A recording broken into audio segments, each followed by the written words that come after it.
Thank you, everybody. Welcome to the workshop meeting, Monday, June 2nd, 2025. Please stand for the Pledge of Allegiance. I pledge allegiance to the flag of the United States of America, and to the republic for which it stands, one nation, under God, indivisible, with liberty and justice for all.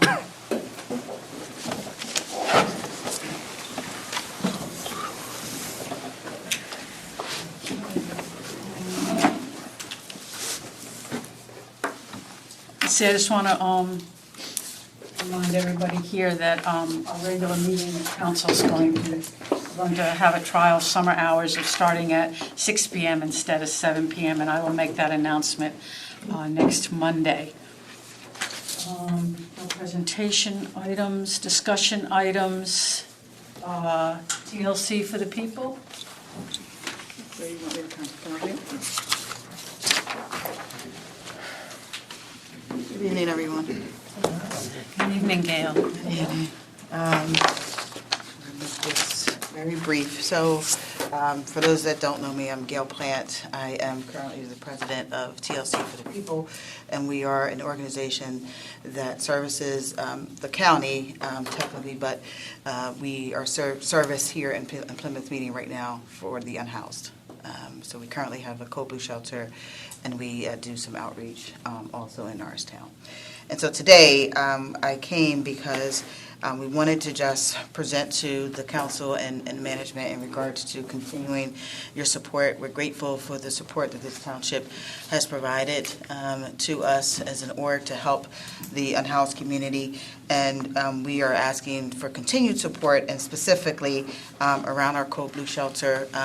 Unfortunately, we've had an amicable separation with Church on the Mall in terms of location, so we're no longer able to do Code Blue at Church on the Mall, so we are in need of a new location to host our Code Blue shelter. And so Code Blue typically operates November 1st through May 1st. So we are desperately looking for a location for that.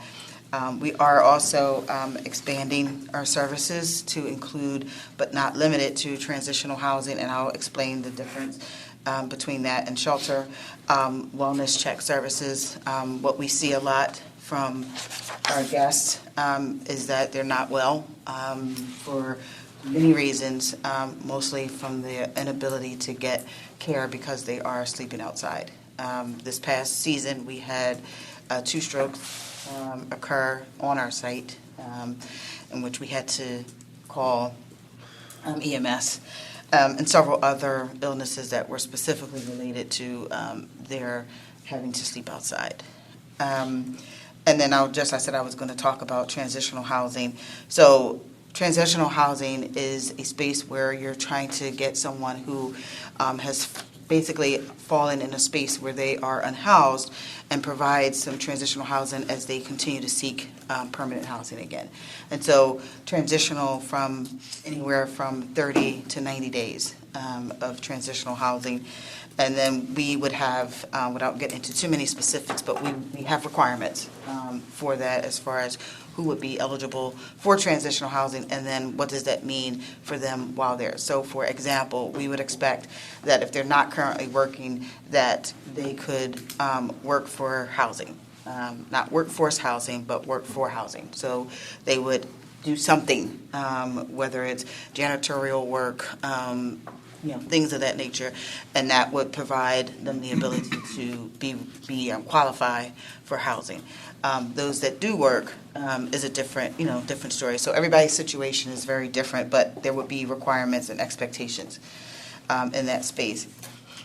And then the other ask for support would be your partnership with us to partner with the county. So in all of this, we need funds. The county currently funds on a reimbursement basis our Code Blue shelter, but that's it at this time. And so in order for us to be able to expand and do transitional housing, we need funding. So the support that we're asking from this table is just to be at the table with us, engaging with the county when we're able to get that meeting and sit down with them to request funds. We're not asking for anything short of what has been done. So successfully, some of the transitional housing has been done in Pottstown, in Lansdale, and then new in Norristown. Norristown was just approved a few weeks ago to open a transitional housing facility. All three of those that I mentioned, all three of those municipalities have been funded by the county. So we're asking for the same and or similar. And just so you know, to be 100% clear, we're not asking for funding from this group. We're just asking for support to be at the table, to sit alongside with us, that you support these efforts that we're embarking upon. We're continuing and embarking upon. So Gail, you would look for like just our verbal support, but like what else could we do? So I think engage in being at the table, because there's going to, it's just not going to be one conversation with the county, it's going to be many conversations. So the ask could be that one or two of you be at the table with us to have those conversations. It goes a long way when, and I was telling you, all the other municipalities that I mentioned that are doing transitional housing, they've had the township support. In that way, where they're in the conversations with whoever the provider may be. So for Norristown, for example, I don't know who the providers are for Pottstown and Lansdale, but I know for Norristown, because I was at the meeting, that it was RHD. And so all of the entities that have a part in this were at the table to have those conversations to be able to get the support. So for example, if we needed to, in Norristown, they had to go to zoning, because the location that they were looking for was not zoned for overnight. And so Township Council came and supported, testified, and supported them in that space. Okay, so when you have meetings, whether they are virtual or in person, you would like representatives from our council to be physically or virtually with you? Correct. Great, okay, thank you. Is it helpful if we identify, for example, two people that consistently play that role? Or, I mean, could any of us at any point jump in? I think that once we start, it may be best to be consistent, because you're fully aware, of what's going on, and not have to get someone caught up to speed with some of the details. When do you think those conversations will start? Good question. So we've been actually trying to get this meeting since January 31st, and it has not happened yet. So what we've done is just put some fillers in with some other folks that have been in conversations like this. There actually was a meeting today where someone was going to bring this up at the county leadership meeting. So we're hoping, they've been responding, but not getting the meeting scheduled. I'll just say that. So we've been in conversation, but the meeting hasn't gotten scheduled yet. And do your meetings typically occur in the daytime? Or can be any time? Well, I know the zoning hearing board was at was an evening meeting. Correct, yes. We're hoping not to have to go through that process, but it all depends on rate, location, and what's, who's willing to help step up and support from a infrastructure perspective, the building. And so that all depends on that. Our goal is to not, and maybe, that zoning board was tough. That was my first, well, my second encounter at a zoning board hearing. Neither of them were positive. And so I guess I'm a little tainted now from seeing what that was like to go up against the zoning board. But not sure. I've never been to a Plymouth zoning board hearing before. So I'm not sure, but that one was rough. Very rough. It was Norristown, by the way. Norristown and Lower Providence. Thank you. Oh, sorry. I have a question for our solicitor.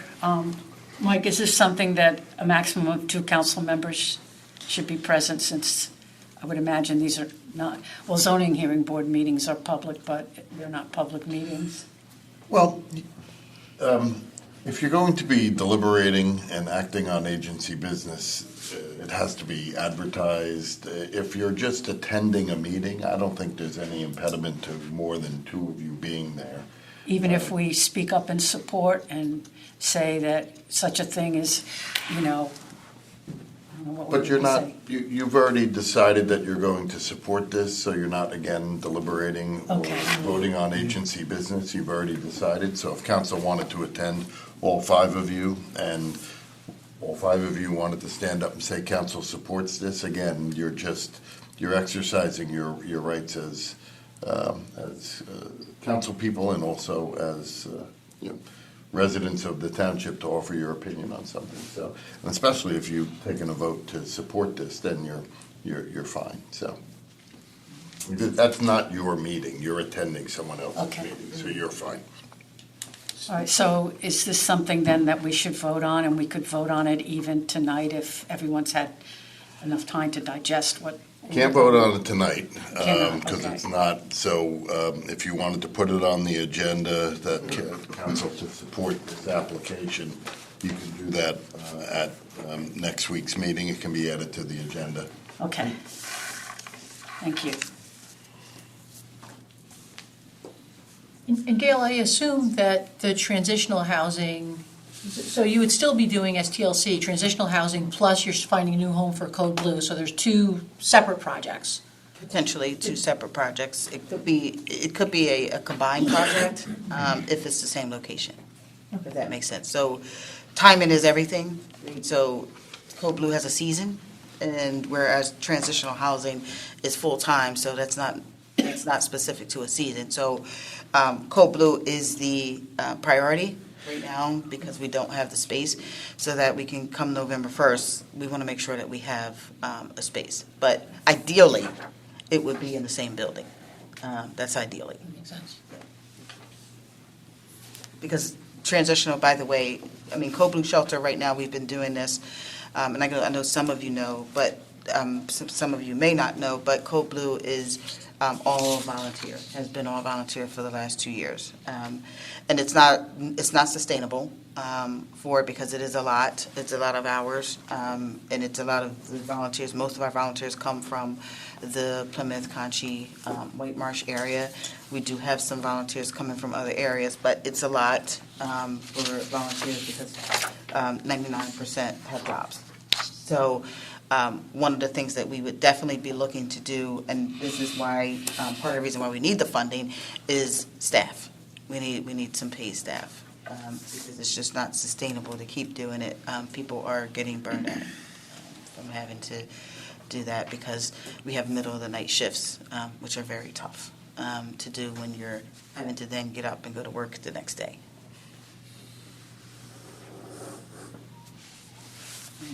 Questions? Anybody else have questions? Any of our township staff have questions? Not a question so much as a statement. We work closely with TLC. We support their mission, their initiatives. They have very professional staff. We're on the same page as them, and we'll continue to support them. So we're also in favor of this, and we're happy to help in any way that we can. Thank you, Chief. Anybody else? And we have had outside, I mean, not as much with the police as we've had, but we've had some interactions with some of the other staff and council, specifically EMS, because obviously we've had to call EMS several times, but they also provided CPR training for us in the first year, and that was helpful as well, so. Thank you very, very much. Thanks for taking the time to come and explain it all. Yes, of course, you're welcome. Is this something that council would be interested in putting on the agenda for consideration next week? Yes. Yes.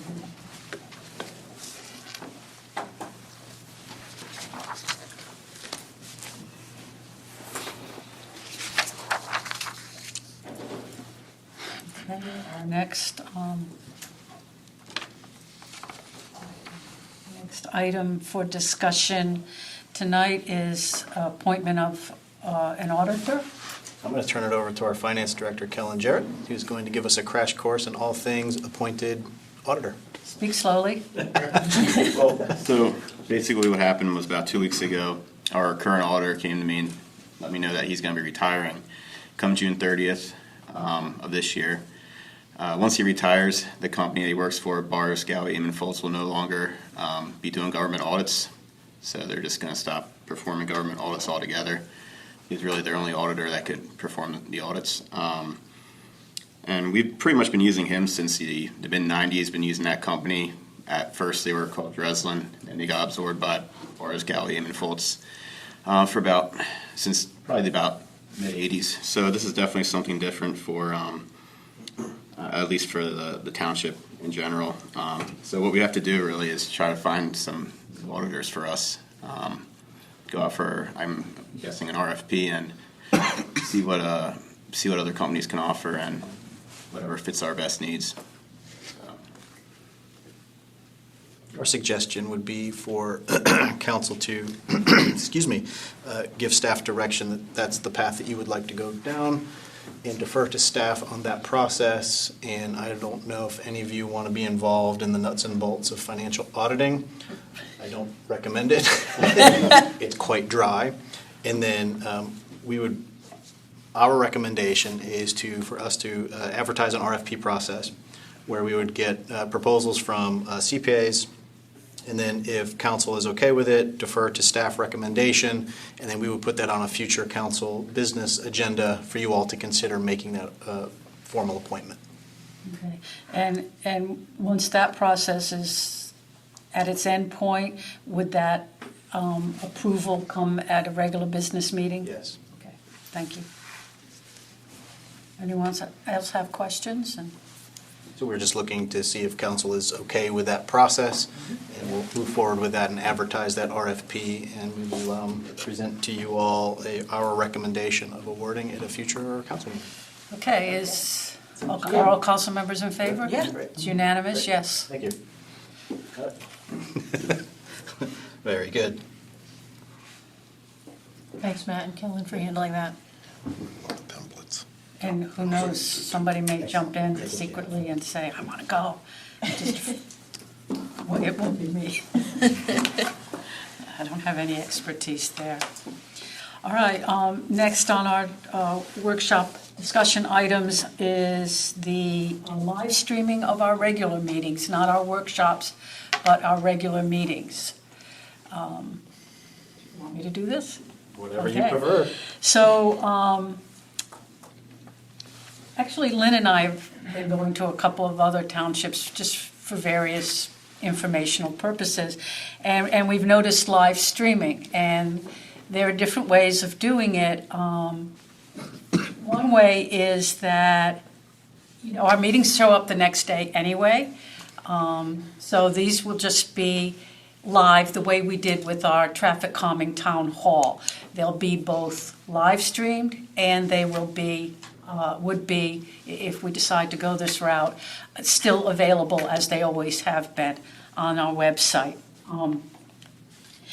And it would operate the same as we did with the town hall, unless I want to hear what your comments are and what your feelings are, but it would be that if you wanted to make public comment, if you had questions, you would be here in person and not somehow, because that would require additional staff and all to field questions coming in. So we would still, people could still get in touch with us if they listen to the meeting and something's on their mind. They can obviously email or telephone the township or any one of us to discuss it, but if they want to do it right then and there, they would have to be here in person. So that was something that we have seen work successfully, and it worked very successfully with our town hall meeting. And I didn't know if anyone would actually live stream that, but they did. We heard about it later that they were able to watch it live, and they enjoyed that. They liked it very much, especially those who couldn't get a babysitter or who just didn't feel like getting out that evening, or people who were really kind of disabled and cannot get out. So it's something that I want to put out there, see what you all think about that, live streaming our regular meetings, not our workshops. What do you all think? I think making the meetings more accessible, as long as it doesn't put an undue burden on staff, is Yeah, I agree. Okay. So it won't really require any additional staff time. We'll still have Brandon or someone from IT here operating as they always do, the camera. But we will not need any additional staff to try to be, fielding questions and that kind of thing. There won't be any chats or raise your hand or things you see in a virtual meeting, so, okay. So is that unanimous? We all like that increasing Absolutely. accessibility? All right, it's unanimous. Let's move forward. Very good. We'll start that. We should promote it, though. I mean, we should somehow communicate it, Yeah. so otherwise people will never know that it's like, Right. it's, live stream is an option. Got it. And it's not that we don't want to live stream this meeting, we just don't have the infrastructure set up to do that yet. If we would have both meetings in the big room, we could also do that, but this room isn't set up yet for that type of broadcast. Okay, great. Figured we could just step into it, baby steps, and start with the regular meeting. We approved it in the town hall, and it worked really well. So would we be doing it the upcoming meeting? Yes, or- starting Okay. Monday. So maybe, to build on what Lynn just said, if we can put it on our website, and then we'll announce it at our regular meeting that this is being live streamed. Yeah, we'll put it on our website and social media. Okay, thank you. Sounds great. Okay, and next item from Rick Cabo, from the Environmental Advisory Board. Is there anyone here from EAB tonight? No. No, so it's all yours, Rick. Okay. At their last meeting, the Environmental Advisory Board had made a motion to request council's permission to do a tree giveaway to township residents.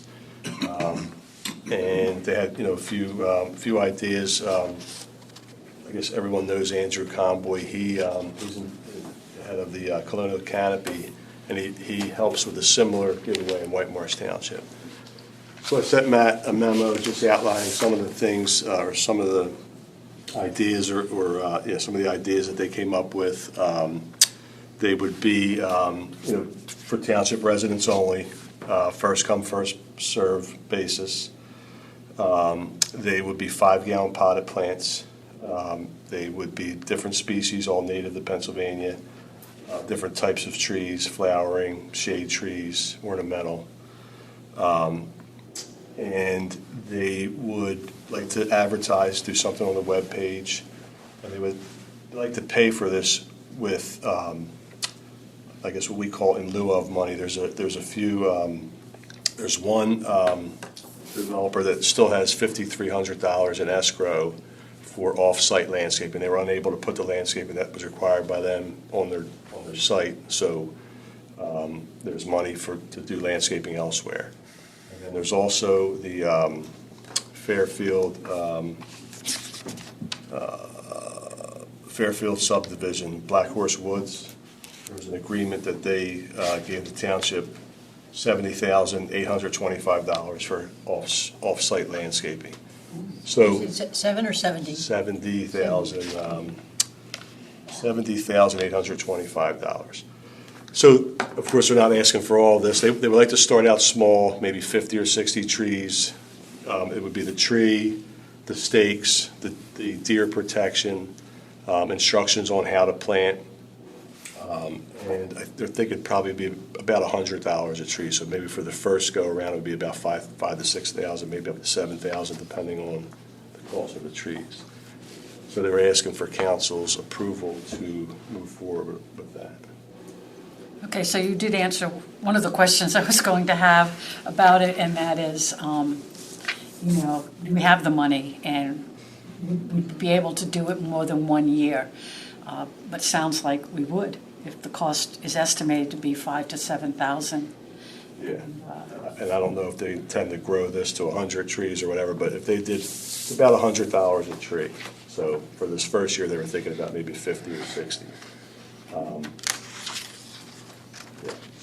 So there's some money available. Is there anything from a financial aspect that we should be considerate of processing this? No, I don't think so. I think as long as we're getting money and it's for that purpose, if we're planting trees or whatever that money is coming in for fee in lieu of, then I think we're okay. Would the goal, Rick, to do something like this annually? Is that like sort of the ultimate, like try it now and then maybe it's an annual event? I think so. I think that's our intention. What's the size of the tree? 5-gallon potted plant, The so. caliber, is it So two? it's a little different, I guess, depending on the tree. I don't know what the caliper would be for like a shade tree. He showed me some pictures of White Marsh, where they had the event. They have it in a big parking lot with everything kind of like sectioned off, and they were probably like 5-6 foot. I was just curious, because we usually escrow about $450 per tree. Yeah, they won't So, do that. yeah, so, Yeah, they're not going to be like 2.5, 3-inch but caliper. that includes the installation, so, I figured I know- installation is usually half of what the tree costs, so. So we do a memorial tree planting program, and our last go around, the trees were $750, $800 planted. Yeah. Yeah. Yeah, there you go. So you cut out the labor and Cut out the middleman. it's a lot cheaper. It's a reasonable deal.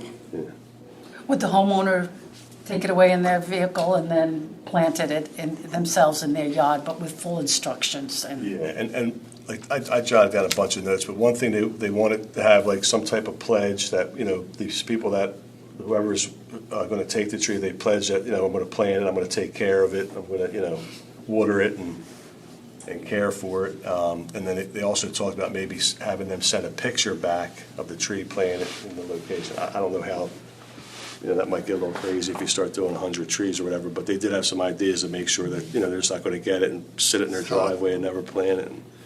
Yeah, North Philly inside. yeah. I got some trees from the state to stabilize the creek banks in my yard, and I had to sign a pledge. Okay. Take care of it for 5 years. I'm hoping with the drought that, I think I lost a couple, but not a lot. So I think signing a pledge is a typical thing when you're getting a tree from a government entity. How formal of a process? Should we go with this thing? Is this just kind of an informal blessing that council's supportive of it, or would you prefer, like EAB draft some sort of process? So I think we can leave the process up to EAB, but spending of our money, I think we need to be a little bit more careful with. So I think you can do it in one of two ways. Next week, you could authorize a not-to-exceed number for EAB to purchase, and then they can go out and purchase it. Or you can have them go out and get an invoice or an estimate, not an estimate, an invoice from whoever they're going to buy them from, and then you can just authorize the payment of that invoice, so. And they're talking about October for the Oh, okay, planting. then, So we have yeah, some then it time might to- make sense for them just to go out, get an invoice on the purchase of the trees, and then council can just approve it sometime down the road. I'm not a tree expert, but my only comment would be, 50 to 60 trees, they don't go very far, and maybe it'd be popular, like, could we get a smaller tree so that more people could have a tree? I could ask. I mean- I know the 5-gallon pot's like a kind of standard pot. I don't- Yeah, maybe it's, Or I maybe mean, we if don't. there's a time, like they're not doing it till October, maybe we can ask them if they want to do like signups if people know that they want a tree. Yeah, I think they're going to try and do first come, first serve. So if we say 60 trees, I'm sure. But if they start opening it up now and people like put their name on a tree and they find there's 120 people that really want some, Yeah. I'm not, I think that's a good, like the other side would be you buy 60 trees and only 10 people show up and then. that's problematic. I think by having people, That's a good idea to advertise in Yeah. advance and see what the interest is, so agree. that, Maybe even have people, if you do that, have them pick a tree, like here's your 4 native choices, and then so you're actually picking the tree you want for your yard. Like you're already kind of committed to it. I mean, if we're going to do it in advance, if we want to.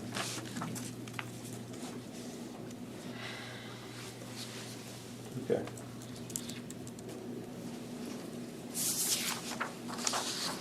how do we usually, I guess we usually spend that money, Rick, the in lieu of money, by planting it at our township parks and buildings, right? Yeah, so, You do it, right? yes. Andrew does a lot also. We've partnered with Colonial Canopy because he's able to get a slew of volunteers where we couldn't. But we have a memorial tree planting program, and Kellen explained to me that that 70,000 went into recreation. Our recreation impact fees. Recreation impact fee. So that's in there. And then every year in my operating budget, I budget money for tree replacement, so I'm guessing it comes out of that. Yes, we are using that money for tree replacement. It's coming out of the recreation impact fees. And the memorial trees, are they all native species now too? Or does the person purchasing make that decision? I don't know that they're native to Pennsylvania. I mean, there are, most popular is dogwoods, which are native to Pennsylvania, but I think there's a few trees that are probably on that list that are not. And the redbuds, well, I don't know if I've seen redbuds that are memorial. And the river birch at Harriet Wetherell, or some kind of birch. Usually, because of the cost of the tree, most people choose the dogwood because it's the least expensive. So that we plant mostly dogwoods that last. We go around. There's two choices based on the size of the tree. And there's like 3 or 4 trees that you can pick from under each choice. Oh. Can't remember which is which though, but that's how it works. I think when we started that program, the native wasn't real popular back then, so I'm sure there's a couple on there that are not native.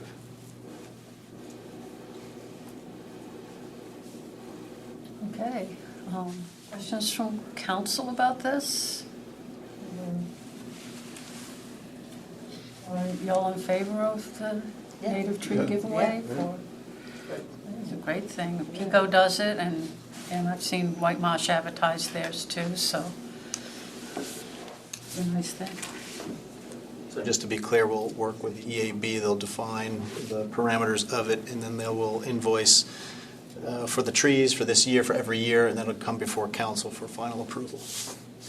And we'll ask them to come up with some kind of pledge that people can take. And I don't know, if they want to do photographs, maybe they can just voluntarily submit and we can post it with their little kids with the shovels helping to dig the tree. On our new website. The website, yeah. Yeah, so remember that communications committee, we'll feature the tree of the month. Okay, we don't have any more presentations, so, oh no, we have some support for any discussion questions regarding the Harmonville Fire Station rebuild. We can pick that up when we get to those motions, and we discuss those later a little bit.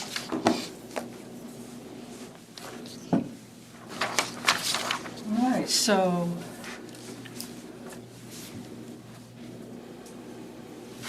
moving on to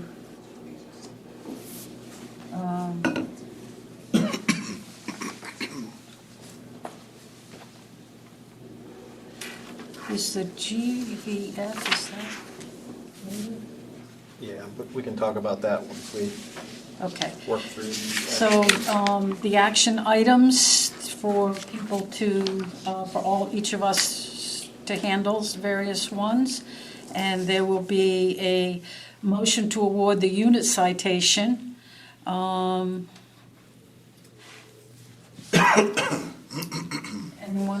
want to take that one? Kristen wants to take that.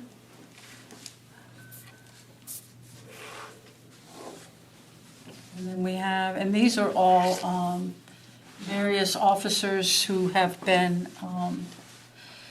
brought to our attention for their actions on duty. Some of them actually came from individual residents who were brought to our attention. So very significant actions by our officers in the line of duty, and it's just amazing what our force accomplishes out there. So we have several individual officers as well as the unit citation for other actions. There's a commendation of merit for Officer Andrew Murdoch. Okay, Aaron. And commendation of merit for Detective John Fullerton. I'll take that one. Okay, Nick, thank you. Commendation of merit for Detective Eric Ponsick. Lynn? And then we are going to have a motion to adopt a resolution recognizing Juneteenth. This will be the first year that Juneteenth is a recognized holiday, vacation day for all of our staff. And so we want to acknowledge that, alert the township that we are recognizing and observing Juneteenth. So we will have a resolution announcing that. And anyone in particular want to do that? Kristen, thank you.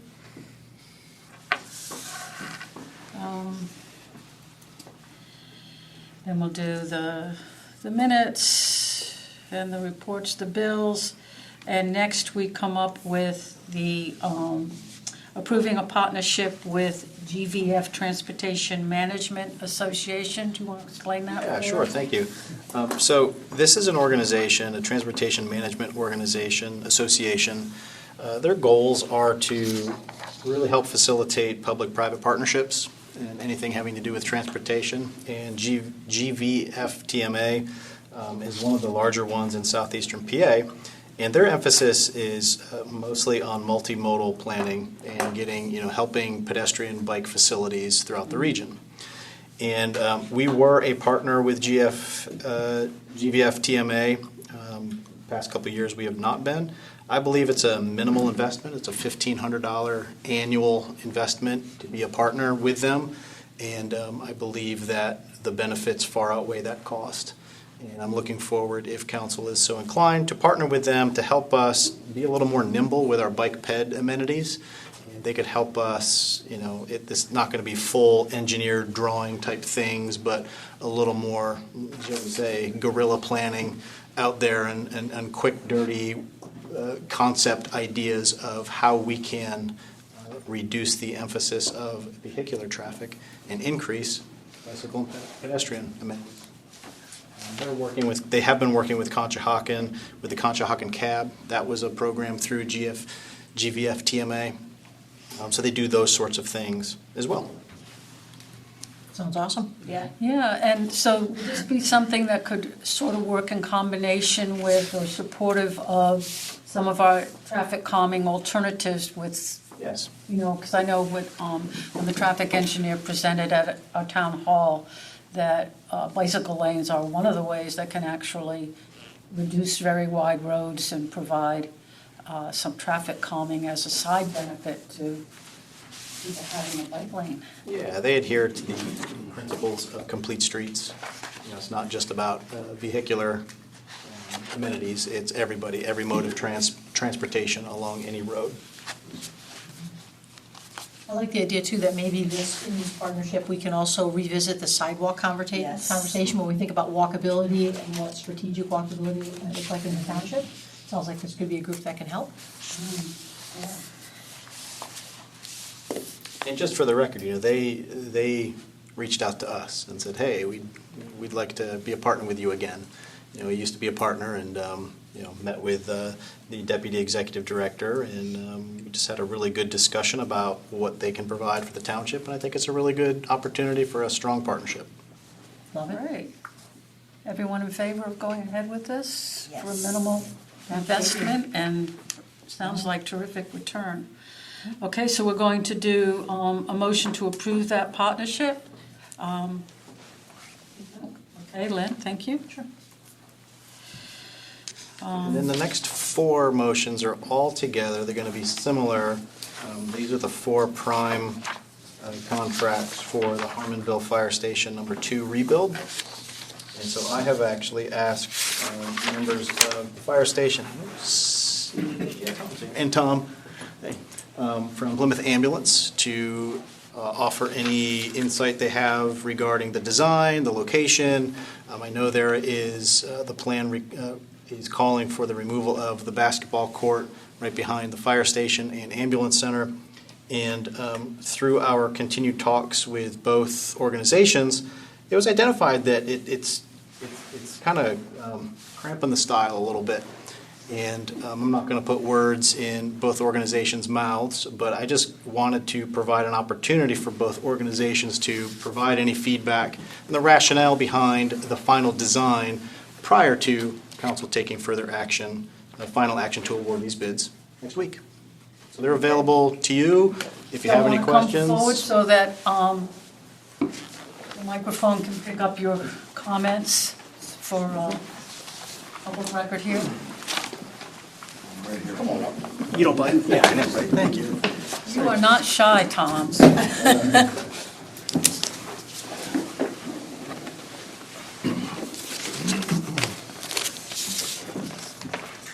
So I'll just give a little recap. Obviously, we've been invested in this project with you guys from the start. This project actually started in early of 2021. We have studied various site locations, obviously for the relocation of the firehouse, number one.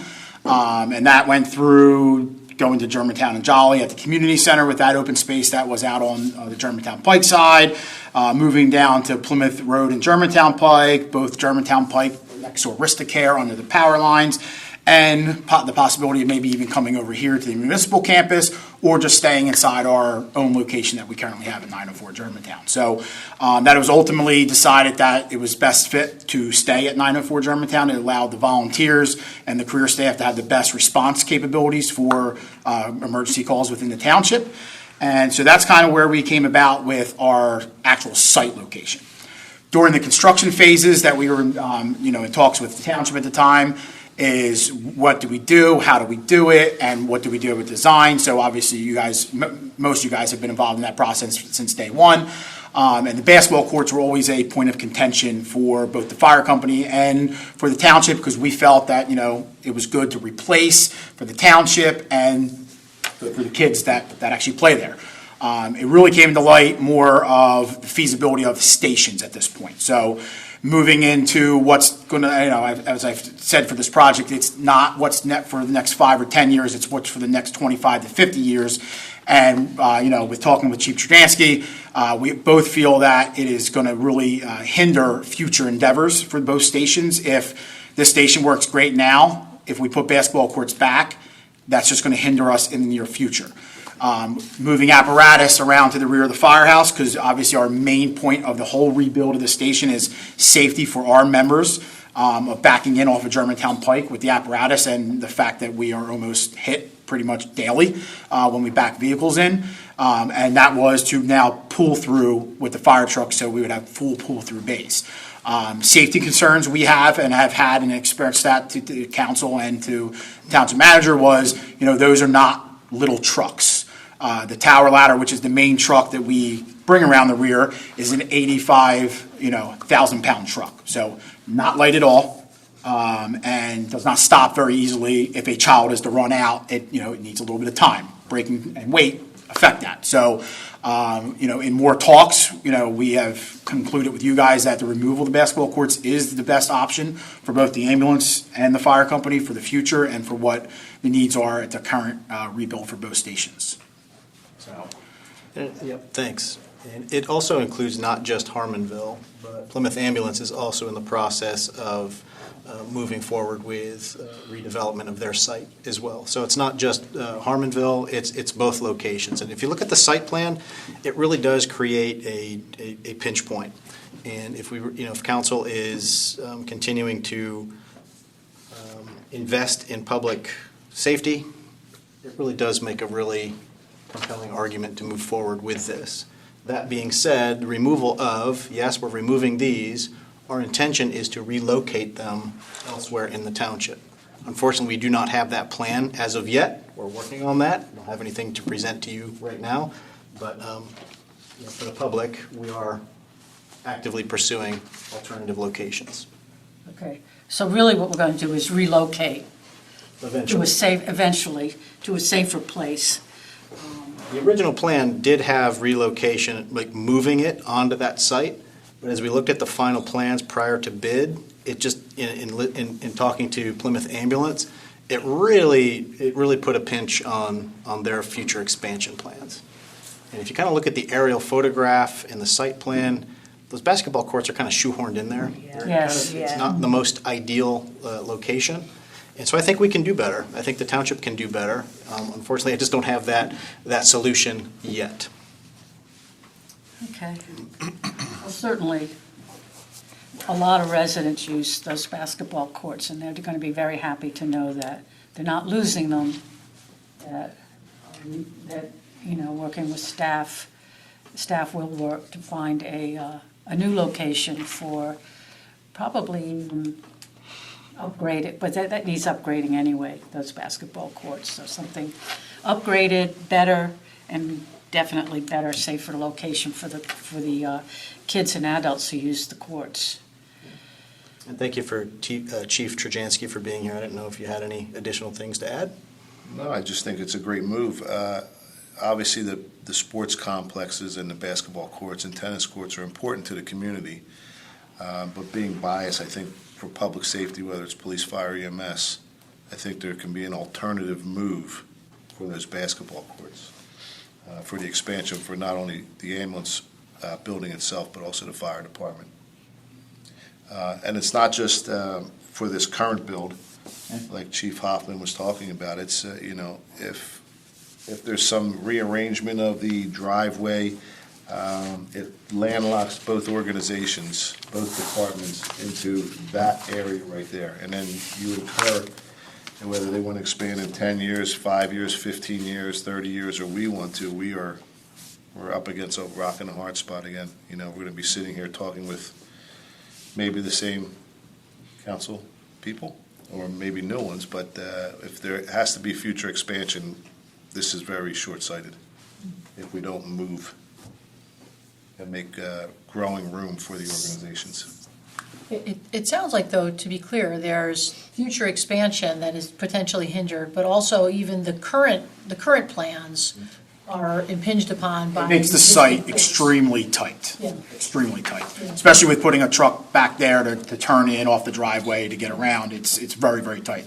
This allows us more flexibility. The truck will have a wider range to turn back there, and it's just going to make it much cleaner and safer for everybody involved. Yeah, I mean, there's a lot going on in that little area. You got the pond where the fishing derby is held, you have tennis courts, and then you have all the playing fields, so there really isn't room to put in good quality basketball courts and have them be safe. I mean, I was looking at it this past weekend, and it was, wow, they are right on top of the firehouse and the ambulance company, so. Okay, does anybody have questions about the relocation of the location, to be determined location of the basketball courts before we do our motions to approve our intents to award? Karen, I would just Yes. maybe ask Phil, knowing that you do have recreational programs there, do you want to make any comments about, I mean, because the court will disappear for a period of time. I mean, eventually they'll be replaced, but that's not going to happen overnight. So I just wanted to see if you had any thoughts or comments. There are only lit basketball courts, which is critical, but I believe when this is done, the courts will be better. So I think the community gains better courts in the long run. We're going to move our league inside. I don't think it's an inside league, but we'll make it work for a little while. And it's a congested area. I mean, it's been used, those passports have been there a long time. But I think when we get done, it'll take a little while, it'll be better. They'll be better lit, probably some better benches, maybe we can have a scoreboard, better seating. So I think there'll be nicer courts in the long run. And maybe the location will be better too for the children. So Thank you. that's what I'm hoping. But thank you for asking. That's kind of my viewpoint. So, Rick, did you have anything to weigh in on moving them? I guess Buildings and Grounds is also your, Yeah, no, I mean, I really don't, I think that, with the way they have the trucks coming in, I think it's probably better if we have them somewhere else. You just can't fit them at East Pleasant Valley Park. We tried to find a spot there, but there really was no good area at East Pleasant Valley Park. We looked at it, There's just nowhere that they fit, so, without losing something. And the area on the other side is Pico Land. Right. Yeah. That's not available. We discussed this with Chief Merciades also from a public safety standpoint. And he and the department are supportive of this as well. Absolutely, yes. Oh, all of our chiefs. All right. Thank you. Thanks for presenting the information, and I think it'll really make residents feel much more comfortable and relieved that we're going to have bigger, better, and safer basketball courts along with our EMS and fire facilities. So appreciate y'all coming tonight, answering our questions, providing that information. Appreciate it. You stay seated for your next line, or is that enough? We're not really, I don't think we're You're not there? Sorry. I'm not sure if there's going to be any questions about the next four, but if there are. The bid packets were included in council information, which will also be a part of the meeting packet for next Monday. And these are the numbers that were previously discussed when we increased the township contribution. So those are all reflected. So the first one will be for the general contractor, and then we have mechanical, and then plumbing and electrical. Those are the four prime contracts. Okay. So these will be motions.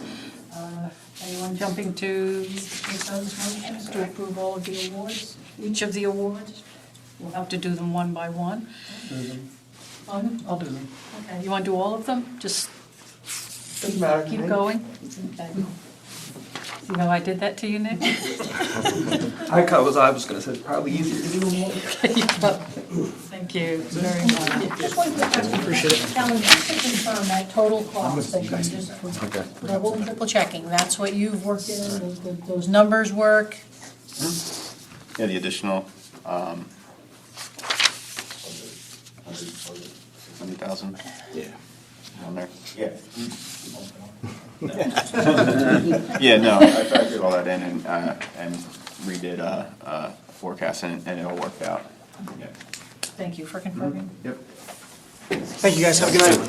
Thank y'all. Thank you. Thanks for coming tonight. And then motion M, that's not ready for showtime. So that's off. I'm just going to remove that from next week's agenda.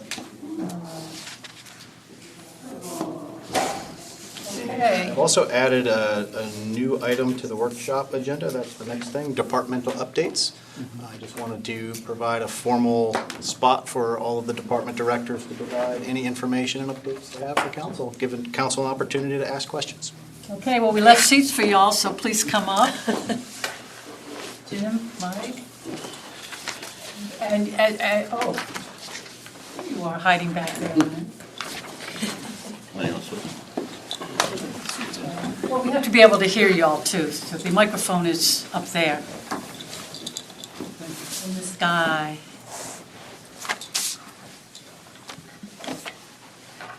Okay, so departmental updates. I guess we can just Start here and go all the way go around. around. All right. Do that. The only update I have is something I was shared with me. I was away on vacation last week, but when I got back, it was there, and I shared it with Matt today. Was a mutual aid agreement that Whippane Township came to us with for their fire marshal's office. And what basically the mutual aid agreement is, it's a formal agreement. If we have to respond there, who's covered by what, whose responsibilities are what. Right now, if we go, much like the fire department and ambulance, and police do, you go to other communities, there's mutual aid. But what happens if somebody gets hurt? Who pays for it? This agreement is a formalized agreement. We already have a formal agreement. We've had one for years with White Marsh and Conshohocken as well from the township, the three of us. Whippane Township has come to us now saying they want to get a formalized one. Their fire marshal changed when their last fire marshal retired after many years. The new one, he wants to get more people involved because he's by himself. He just got his own assistant, but he's daytime only, can't come out at night.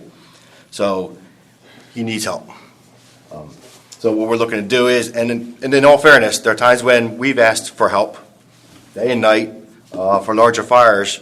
Sometimes we'll call in people to assist us as well. It's just something that's done out there. We want to make sure it's formalized.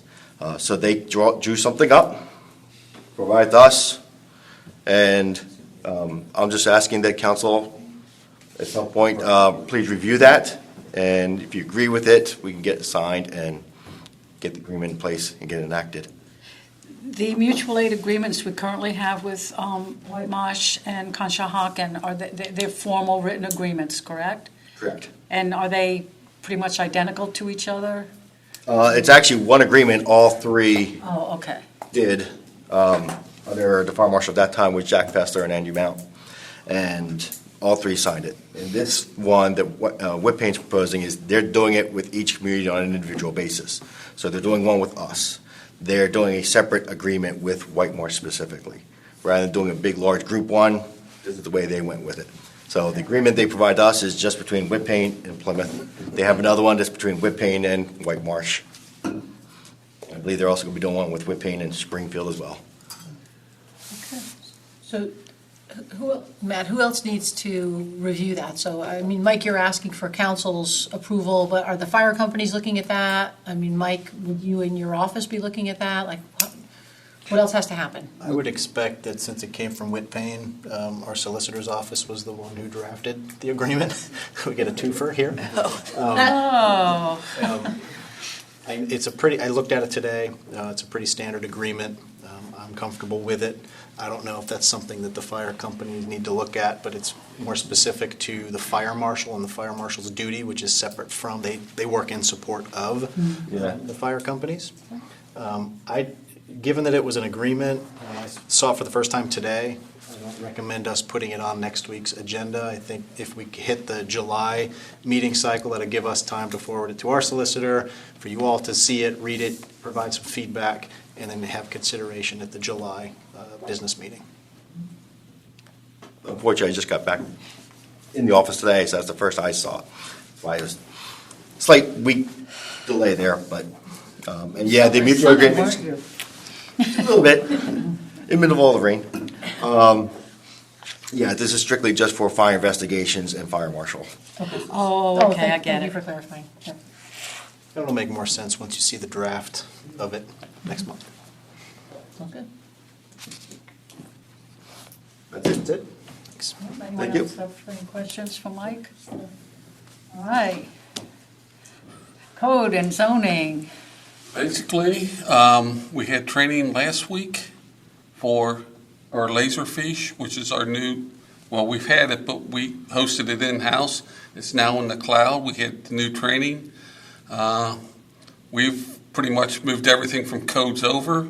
I know they're looking at HR next week to get her set up and get her moved over. And then I'll be working with Joanne, with Phil, to get a quote for them to move into it next year. This is, I know Jim kind of downplays it a little bit. This is a really big move. And this is really helping us. And I just wanted to say thanks to Jim for spearheading this, because this has been really transformational just for business operations and identifying the software that we were already using and realizing that we could use it for other things and expansive. And just a shout out to other department directors as well for embracing it. And we're really excited about what it can do. And thanks again. No problem. Is this part of the developers and other people seeking permits? Is it that fold in them doing everything online and applying online? And No, this is more, it gives us access wherever. So even our inspectors, if they need to go back and pull archive plans, they can do it in the field. They don't have to come back and see us and we go pull them out, make copies, or whatever.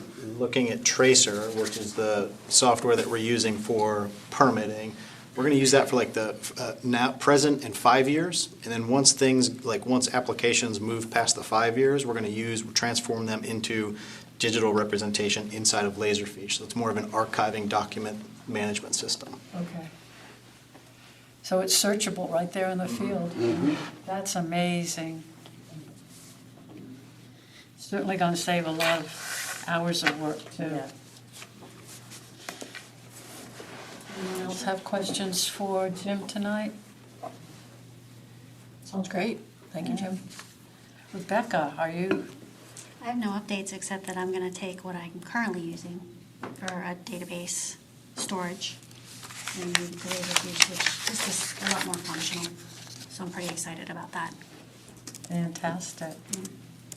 And I know you've been helping out a lot with Public Works and fielding the emails and stuff like that. Thank you very much. I'm learning a lot. It's good.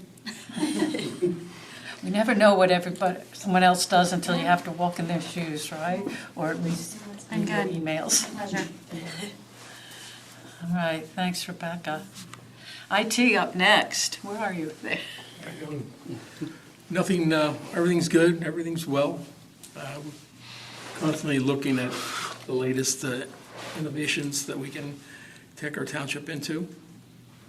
But more or less, we're just chugging along. Moving ahead with a new website I eventually? was just going to say, he's being a little too modest. We're blazing forward with new website and our communication advisory committee. So Len's been spearheading that. Thanks, Len. Sure, new website, branding of the township, seal, get rid of the seal. But yeah, we're working on it. Not getting rid of the seal. The seal's not going to On the become website. our identity. Right. Seal is still important. Yes. Not getting rid of the seal for the public. Sorry, I misspoke. Okay, great. Thanks an awful lot, Len, for especially working with the Citizens Advisory Committee on the website and just in general our communications and transparency with our residents. More to come. Oh, great. Soon, right? It takes a while. Define soon. It takes a while, and we certainly want to make it correct. Exactly. Kellen, you already updated us on, So Maybe that's you wanna really try- the big update for the department. Other than that, just pretty much working on some things that we'll be bringing up to you in the near future. But until that's ready, really just update on the auditor and going out to find some more new auditors. So that's the biggest update. thanks, Kellen, and thanks for also helping out with the, the rebuild of Harmonville and, crunching numbers, which you do very well. Thank you.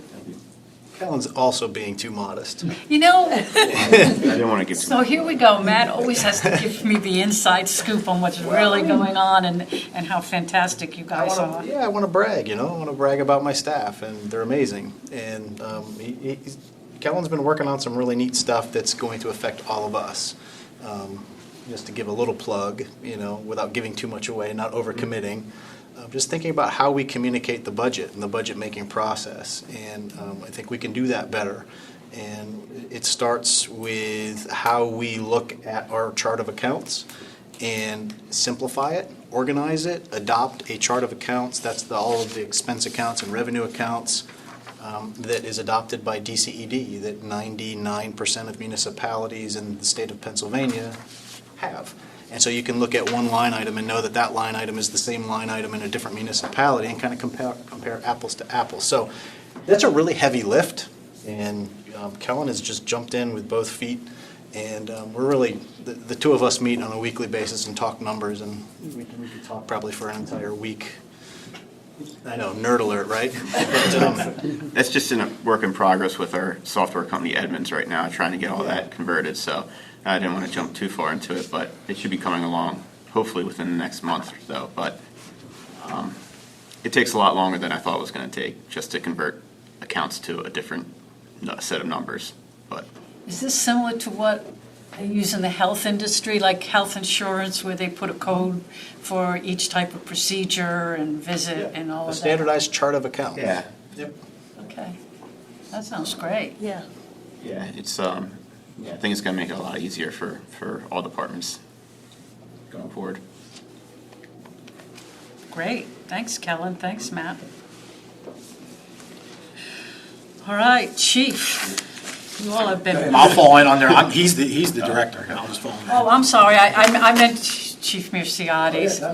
But Chief Hoffman, if you I want fall to out. jump in. He does have something. Go ahead. I do have something, just that's why I wanted to stay and just make sure you guys were fully aware. At our last ESB board meeting, all the emergency services agreed we are going to host our July 4th parade through the Plymouth Township again. So I do invite all council, if you guys would like to ride on a fire truck and blow the siren and honk on the horn, you are more than welcome to join us. We will start again at the middle school at 10 o'clock is when we're going to kick off, so we'll probably be at the middle school by 9:30. But we're going to hold the same route. Police will lead with a motorcade escort, and we're still going to hold our July 4th drive-through Plymouth Township parade. So just to make sure everybody was aware of that. And we'll have stuff out on social media shortly. Oh, great, yeah. Everybody looks forward to that. That was our discussion at the ESB board meeting, is that we get a very, very good feedback about this. So we get a lot of kudos, which, helps, and we're going to continue to do it. So Yeah, who doesn't like a fire truck going right by your house? It's just awesome. July 4th, right? So long as it's celebratory. Yes, That's our, we don't stop. We keep moving, we throw some candy, we keep it moving.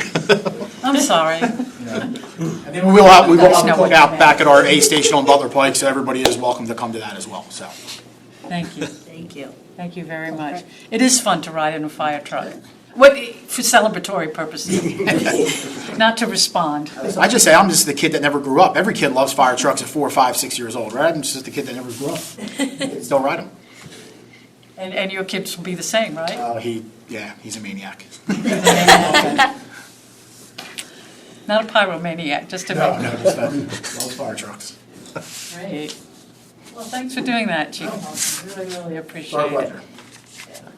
And Plymouth Fire Company will be doing the other end, or? Well, we do it together. So between the ambulance, the 2 fire companies, and the police department, we all gear up together, and then we do it. We start up here, and we kind of tail throughout the township, and then we end at our A station on Butler Pike.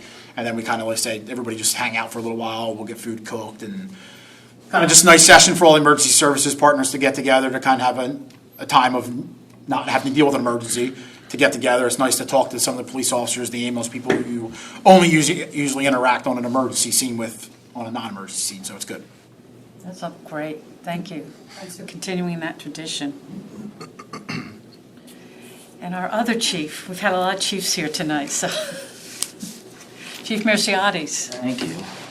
A couple of programs coming up in June. Our cop camp starts in 2 weeks. That's always popular for the little kids. And coming up June 27th at the Villanova Ballpark, we have our kickball tournament. It's something that we put together with Carsey. Actually, they spearheaded it. And the design was to have all the Colonial Police Departments participating, White Marsh, Plymouth, and Conshohocken. It looks like it's just going to be Plymouth and Conshohocken along with Carsey. But it should be a lot of fun, especially doing it at the Villanova ball field. We're hoping the kids get a kick out of doing it at a nice location like that. And it's, from 5 to 9 p.m., so it was with the lights and all that stuff. It's the whole experience. So we're looking forward to that. And you'll probably see that advertised more and more as we get closer. Some of the other things, just to keep you up on, our social service liaison, she had 76 contacts this month, so she's still at it. She's making quite an impact. I had let you know that with the Urban SDK, I was going to start keeping track, so we had 87 details strictly based on the Urban SDK. We actually have a system where the traffic sergeant goes through and he puts something out to all the patrols and lets them know what roads are problematic, what times of the day you'll have the most volume there or the most violations, specifically what kind of violations, so people know exactly not just where to target, but when to target it. And so far, it's been successful on our end, and we're anxious to see when we start getting feedback what the residents think, and we can continue to fine-tune it from there. So essentially that, and with the extra manpower you had given us, 158 directed patrols. That was something that we wanted to do in the business community. It's something that they've been appreciative of. And going along with the traffic calming, in addition to the Urban SDK, we did 116 traffic details this month over and beyond the specific urban SDK one. So we're certainly continuing to take that seriously, and again, we'll get feedback and see what we can change and how we can do better with that. Are people still passing school buses that have the red lights flashing? You know, we do that twice a month. I see that we only have one ticket. I know there's been some suggestions or requests that we do other areas, but the reasons we've been sticking to these is because we're looking for the buses that do most, if not all, of their stops in Plymouth. Some of the other people that have said, hey, what about my street? 90% of the stops are in White Marsh. And it just didn't make sense for our residents to do that, at least with that. So what we do is we put an officer there and we do a stationary or a static detail. But as far as the bus details, I think there's only a handful of different buses we do because they are like 85 to 90% at least in Plymouth Township. We're trying to get the biggest bang for our buck. But there haven't been a lot of violations with that. Good. No, that is good, but we're continuing to do it. And actually, the biggest benefit so far, talking to our community policing officer, Jen Wittenberger, is she's developed a terrific relationship with the kids. They love her, she loves them. She made sure to ride every bus, this last week of school just to say goodbye. So that was also supposed to be part of it. It wasn't just about the safety, it was about the relationships with the young kids. So that's been nice. Great, wonderful. She's doing a great job. Yeah, she's very good at that. She truly, you can tell, she truly enjoys what she's doing, which is nice. Perfect. Thanks, Chief. Appreciate it. Phil? This is the first summer since 2019 we're going to have the whole community center to use. So that's exciting for us. We can fit more kids in for camp and have a little more flexibility. And we also had a good year with recruiting staff. So we're excited about that. Concerts and movies will start up in a couple weeks. And we'll get geared up for fall as we roll through the summer. So we have baseball games we're hosting at the field the last 2 weeks for the state playoffs and the district playoffs. We have our summer camp, and then we also have our specialty camps, and we'll do some of those at HWP and the community center and at the middle school. So we have a lot going on in the summer, so we're excited. So that's where we're at. Okay. So now I will say that Phil's being too modest because this morning he and his team put together a really terrific, absolutely terrific Pride flag raising ceremony. It was well attended, well received. There were refreshments, and it was really, really nice. And another nice thing is that it can always move up under the overhang. It won't be rained out, unlike, I'm sorry to say. We like rainproof events, especially now. So that is the nice thing with the Pride flag. But that was a great event. We started out, we have a real good base to go on, and it's only going to grow. Yeah. So it was a great suggestion, and I know the staff was glad to do it. They did Sarah and a great Amy, job. we did, yeah. We had a lot of fun. It was a great event, so thank you for emceeing to both of you, so. And Kristen raised the flag. Yeah. She did. Successfully, so, but yeah, that's a great addition to our schedule, so, thank you. That was awesome, very responsive. Yeah. Thank you, Phil, to you and your team. Yeah, we had a good time, so. Yeah, we're doing well. We're busy at the Park and Rec Department, so. One of our commissioners stopped by, Jamila Walker, and Complimentary, so it was good. police were in attendance, and just a lot of people from the county. So it was really, and a lot of 25 or residents. 30 people, yeah. Yep. It was nice for a brand-new event at 8:30 in the morning. Right. So it was really good. It also allowed people to go to some of the later events. I think so. I think we'll stick with that time. Maybe June 2nd's our day. Stick with 8:30 in the morning. So we got a lot of ideas. They were talking about it all afternoon, so. Terrific. They're pretty fired up about it, so. Lucky to work with them. Thank you, Phil. You're welcome. Thank you. Thank you for this morning. Okay, Rick. Okay, Again. so a few things that we're working on. We're real close. I don't know if you've signed the contracts yet, but the pool pump room renovation project, that's moving forward. I know the contracts were drafted, I guess, sent to the respected, or the prime contractors. So that's moving forward after, a long time. We started that back in 2019, so that's nice to see. Been working through punch list items here at the municipal building. Had a walkthrough last Thursday, knocked, some things off the punch list. We had our elevator inspection Thursday. A couple glitches, but with help from Jim's department, I believe we've passed our elevator inspection, so that's a kind of a milestone. Everybody's been waiting for that elevator for a long time. Renovated the community center soccer field. We installed new lockers in the police women's locker room in the police department. That was done a few weeks ago or a week ago. Been working with the SEM team, giving them information and any requests they have to get their solar presentation together and some of the other things we asked for from them. The breaker that we've been waiting for the new generators, that ships on June 9th. So once that's done, I think there's a bunch of stuff that'll come off the electrician's punch list. So just kind of working through that stuff. Thank you. Appreciate it. Sure. Well, you're not a department head, but engineering have anything for us tonight? One update, I think I mentioned it last month, 2622 Butler Pike, down the street from your house. Yes. So they started the conversion of the basins. They got one all the way in the back of the job where the house is still for sale, is finished. So they mucked out all the bad material, loaded it up, and carted it away, and they put amended soils and stone on the bottom of the basin. So that's good. The one in the front, or the one that goes back towards the Knowles property, it's not going to be done for a couple weeks because they pulled the crew off that job and sent them to another job.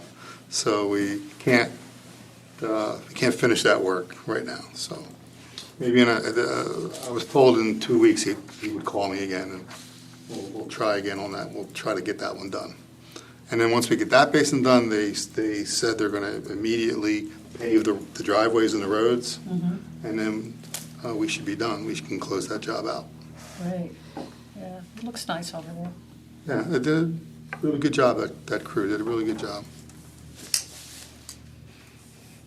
Okay. Anybody else have anything? Nope. Okay. I can think of something, but in the interest of time, let's. Okay, and then we will have our citizen board vacancy announcements to be read. I can read it. Okay, Kristen, thank you. Announcement of the zoning hearings. I can go. All right, Aaron. Parks and Recreation, the upcoming events, and won't be much to report about Township Day. No, not this year. So disappointing. Yeah. So we will. It's easier for us to hold it, trust me. We'd much rather have had it, so it's a lot of work. And to try to undo it, exactly, with all the vendors committed, and I was really looking forward to some of the new games and tours. They'll be back next year, we already have them booked. Oh, good. So, yeah. Thank you very much. Oh, one of the giveaways at the Pride ceremony this morning, the flag raising ceremony, I'm wearing mine, have my flag in my window at home. All right, so we will have the reading of the upcoming events for Parks and Rec. I'll take it. Push the concerts. We have beer and seltzer there this year, so Yeah, duly noted, push concert. deserves a mention. Yeah, and also that. Good weather for those too, if you. Yes, fingers crossed on that. So, and mention that'll be, can't bring your own, a designated area. So, I mean, obviously, be at the concert, but you can't just wander off. Okay, so, and then, Cunnytown update come around to me, I think. So, Everybody gone twice? I haven't gone twice yet. I was the last one, so if everybody's gone twice, then I'll go again. But I haven't done those yet either. I don't think I've done it either. Okay, so I don't really remember I the think I order. did it twice. I think I did too. Yeah. So maybe we're. Okay. Doesn't matter to me. All right, Nick, thank you. All right, is there anything else that anybody wants to bring up, mention, or just go home and have a late dinner? All right, thank you, meeting adjourned, and we will move into our executive session. Thank you all.